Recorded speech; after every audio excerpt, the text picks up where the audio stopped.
Queridos hermanos, iniciamos la lección divina de este día jueves 16 de mayo, jueves de la séptima y última semana de este tiempo de Pascua. Por la señal de la Santa Cruz de nuestros enemigos, líbranos, Señor Dios nuestro, en el nombre del Padre, y del Hijo, y del Espíritu Santo. Amén. Señor mío, Dios mío, creo firmemente que estás aquí, que me ves, que me oyes. Te adoro con profunda reverencia, te pido perdón de mis pecados y gracia para hacer con fruto este tiempo de lección divina. Madre mía Inmaculada, San José, mi Padre y Señor, Ángel de mi guarda, interceded por mí. En este día jueves continuamos con la lectura del libro de los Hechos de los Apóstoles. Leemos el capítulo 22, versículos 30 hasta el capítulo 23, versículos 6 al 11. En aquellos días el comandante, queriendo saber con exactitud de qué acusaban a Pablo los judíos, mandó que le quitaran las cadenas. Convocó a los sumos sacerdotes y a todo el Sanedrín, y llevando consigo a Pablo, lo hizo comparecer ante ellos. Como Pablo sabía que una parte del Sanedrín era de saduceos y otra de fariseos, exclamó: Hermanos, yo soy fariseo, hijo de fariseos, y me quieren juzgar porque espero la resurrección de los muertos. Apenas dijo esto, se produjo un altercado entre fariseos y saduceos que ocasionó la división de la asamblea, porque los saduceos niegan la otra vida, sea de ángeles o de espíritus resucitados, mientras que los fariseos admiten ambas cosas. Estalló luego una terrible gritería y algunos escribas del partido de los fariseos se pusieron de pie y declararon enérgicamente: nosotros no encontramos ningún delito en este hombre. ¿Quién puede decirnos que no le ha hablado un espíritu o un ángel? El alboroto llegó a tal grado que el comandante, temiendo que hicieran pedazos a Pablo, mandó traer a la guarnición para sacarlo de allí y llevárselo al cuartel. En la noche siguiente se le apareció el Señor a Pablo y le dijo: Ten ánimo, Pablo, porque así como en Jerusalén has dado testimonio de mí, así también tendrás que darlo en Roma. Palabra de Dios. Es una escena verdaderamente preciosa la que vemos, porque después de haber seguido la predicación de Pablo y todas las contrariedades que ha tenido que pasar para ser fiel al Evangelio, para ser fiel a la misión que el Señor le ha confiado, vemos cómo Pablo ha sido apresado. A partir de que Pablo es apresado, esto va a continuar hasta el final de su vida. Desde este momento hasta su muerte, Pablo va a ser un prisionero. Van a pasar varios años de esta situación. Es cierto que su prisión va a ser una prisión bastante especial. En Roma va a ser una prisión dentro de su casa, de la casa que va a tener que conseguir para poder vivir esperando el juicio de César. Pero desde este momento, en definitiva, Pablo ha perdido su libertad y no la va a recuperar hasta su martirio. Va a pasar sus últimos días como prisionero. ¿Qué sucede? Y que eso es lo que nos cuenta el libro de los Hechos de los Apóstoles, que el comandante que tiene a su cargo a Pablo, que ha sido entregado como prisionero, se ha iniciado esta prisión de Pablo, quiere saber con exactitud de a qué acusan a Pablo. ¿De qué lo acusan quiénes? Los judíos. Porque no entendía efectivamente, no había ninguna ley romana que juzgara a un hombre por predicar el Evangelio, por predicar a Jesús que estuviera resucitado. No le interesaba al imperio romano, le interesaba que se cumplieran las leyes. Manda quitarle las cadenas. Este es un gesto importante. ¿Por qué? Porque si va a ser presentado delante de sus acusadores, no puede ser presentado como culpable. Si yo presento al acusado con cadenas, ¿cómo lo estoy presentando? Lo estoy presentando como culpable. Y esto es importante y nos habla mucho a nosotros. ¿Por qué? Porque muchas veces ya damos por culpable a la persona antes de conocer verdaderamente la causa, antes de haber escuchado absolutamente nada. Y es muy importante lo que nos enseña la historia de la humanidad, cómo hay que respetar ese derecho que tiene la persona a defender su causa y a ser inocente efectivamente hasta que se demuestre lo contrario. Y esto es un espíritu verdadero que cada uno de nosotros tiene que acoger en profundidad. Por eso se une con las palabras del Señor: no juzguen, no juzguen y no serán juzgados. Manda que le quiten las cadenas y convoca a los sumos sacerdotes y a todo el Sanedrín. El Sanedrín es ese consejo de ancianos, ese consejo mayor de los judíos. Y comparece entonces Pablo ante ellos. Como Pablo, nos dice el libro de los Hechos de los Apóstoles, sabía que el Sanedrín estaba compuesto por saduceos y fariseos. Y aquí hay que entender la diferencia. Son dos partidos, son dos tipos de personas que han recibido una formación distinta y tienen una creencia distinta. Y esto es muy importante. ¿Por qué? Porque vemos cómo el judaísmo en esa época no era una religión consolidada en la unidad, lo cual nos muestra efectivamente cómo se habían distorsionado tanto las cosas de la ley dada a Moisés por parte de Dios, porque Dios ha querido formar un pueblo con una sola fe, y por eso ha escogido a Abraham. Por eso ha escogido a Moisés, por eso ha escogido a los profetas. No puede ser que Dios revele dos cosas distintas a ese pueblo. Y sin embargo vemos cuál es la situación en ese momento. Hay dos partidos, y por hablar de dos, porque habían más. Los más importantes eran los fariseos y los saduceos. Y tienen una fe muy distinta. Nos dice el libro de los Hechos de los Apóstoles que Pablo apunta a eso. Yo soy fariseo, hijo de fariseos, y me quieren juzgar porque espero la resurrección de los muertos. E inmediatamente se nos explica que apenas dijo esto se produjo un altercado. ¿Por qué? Porque los saduceos niegan la otra vida, sea de ángeles o de espíritus o resucitados, mientras que los fariseos admiten ambas cosas. ¿Qué está haciendo Pablo? Está haciendo una movida muy inteligente. Está diciendo, bueno, si estos me quieren acusar, ¿de qué me quieren acusar si ni siquiera se ponen de acuerdo en qué es lo que creen? ¿En qué es lo que creen como judíos? ¿En qué es lo que creen como pueblo de Dios? Y entonces pone de manifiesto esta diferencia y está diciendo, a mí me acusan no por creer en Jesucristo, a mí me acusan por ser fariseo y por creer en la resurrección. Y esto es algo que los saduceos no creían. ¿Cuál es la fe de los saduceos? La fe de los saduceos es creer que existe esta vida y nada más. Y que por tanto el cumplimiento de la ley del Señor sirve solo para el bienestar de este mundo. Bueno, resulta que muchos hoy en día viven como los saduceos, viven pensando exactamente igual y actuando en su vida exactamente igual, creyendo que lo único importante es esta vida y que si Dios me va a premiar en este mundo y me va a dar las cosas de este mundo y no la vida futura. Eso ocurre en una gran parte del judaísmo también. Hoy en día me refiero. Es decir, que tienen esta lógica de pensar.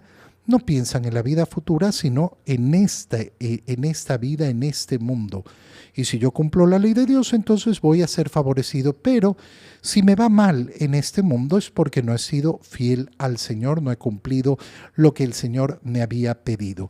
Los fariseos, en cambio, sí creen en la vida eterna, sí creen en la resurrección.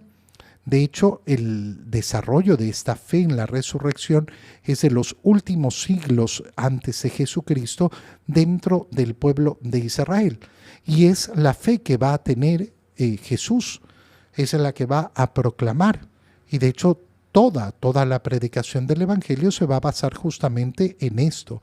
Y por eso en el Evangelio vamos a ver con claridad la presencia de ángeles y la presencia de esa vida eterna como una promesa constante.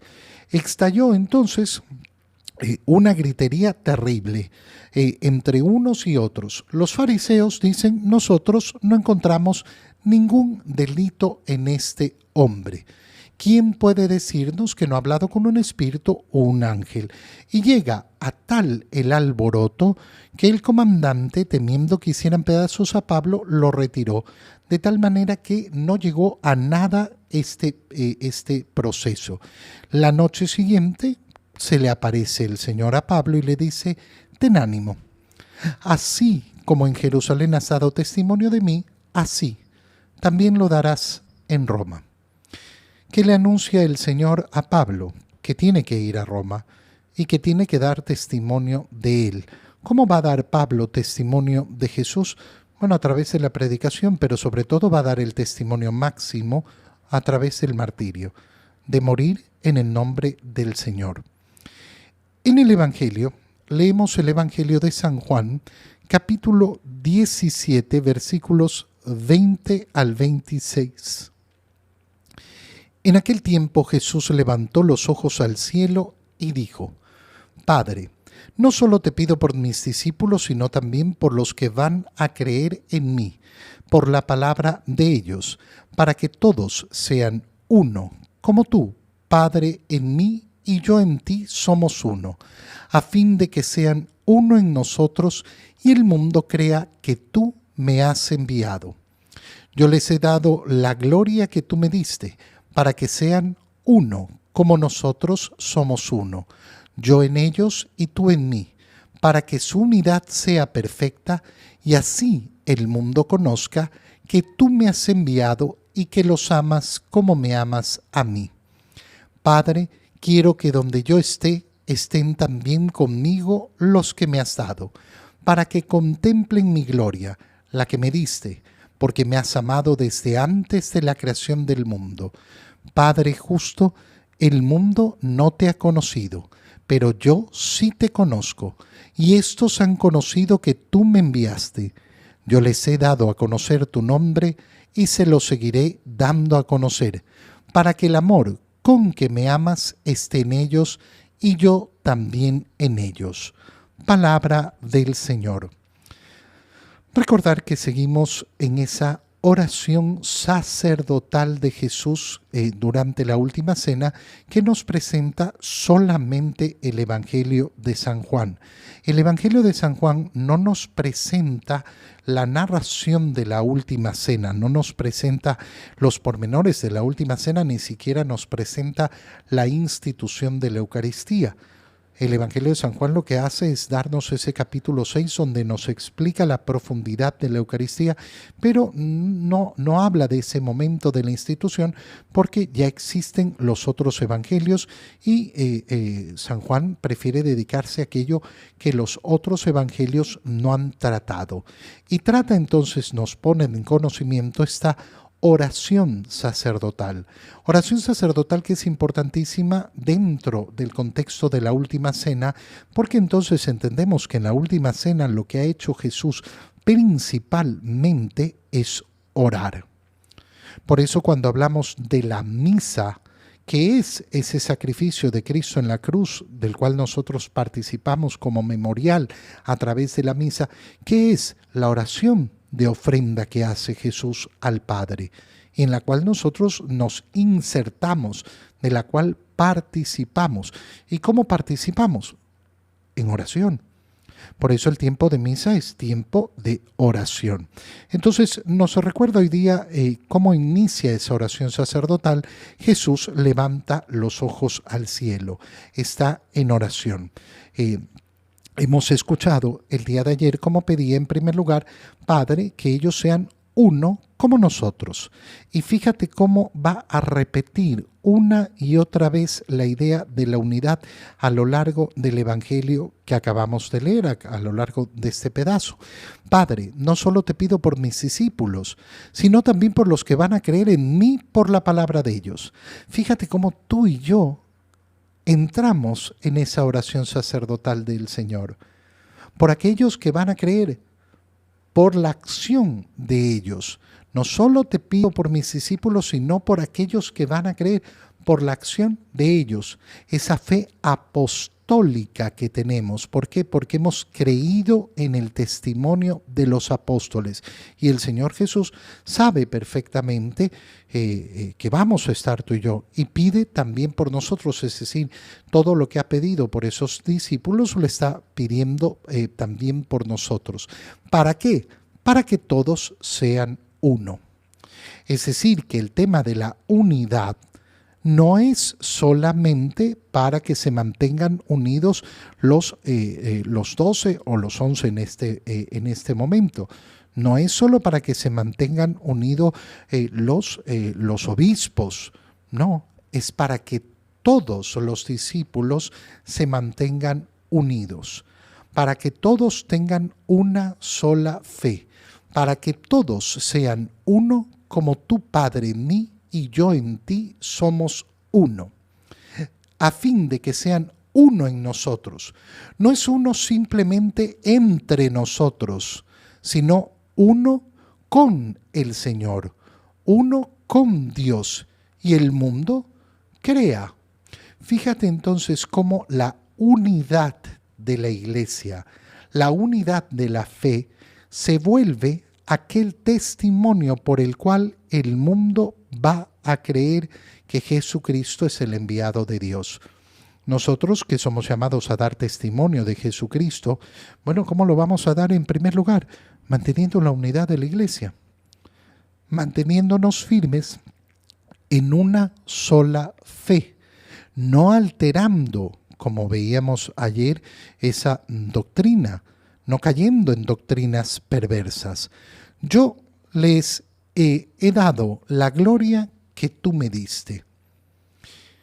¿Para qué? Para que sean uno. ¿Cuál es la gloria que nos ha dado? Nos ha dado efectivamente toda la gracia para poder participar de esa unidad, para que seamos uno. Como nosotros somos uno, mira cómo vuelve y vuelve, una y otra vez.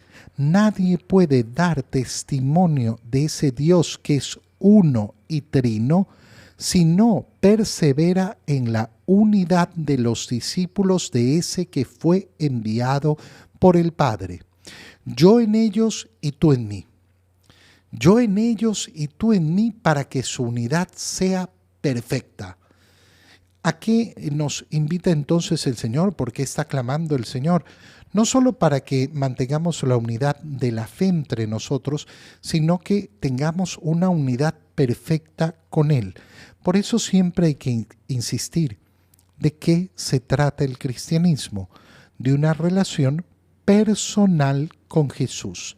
Ahí donde no existe esa relación personal con Jesús, yo puedo caer fácilmente en tener una religión de costumbres, yo puedo caer en tener una religión simplemente de preceptos, simplemente en una serie de doctrinas.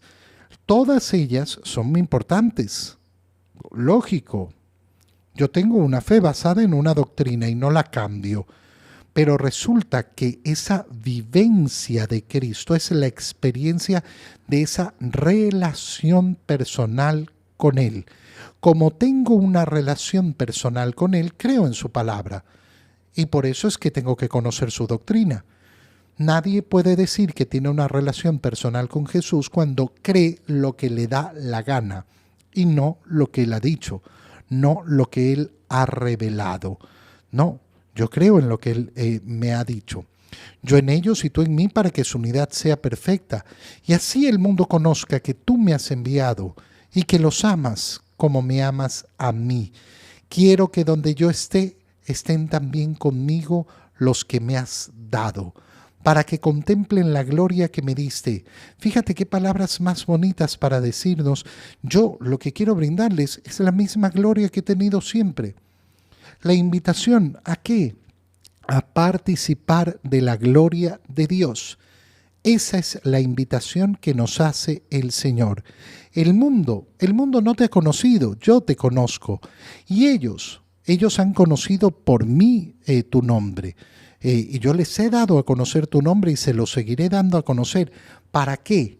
Para que el amor con que me amas esté en ellos.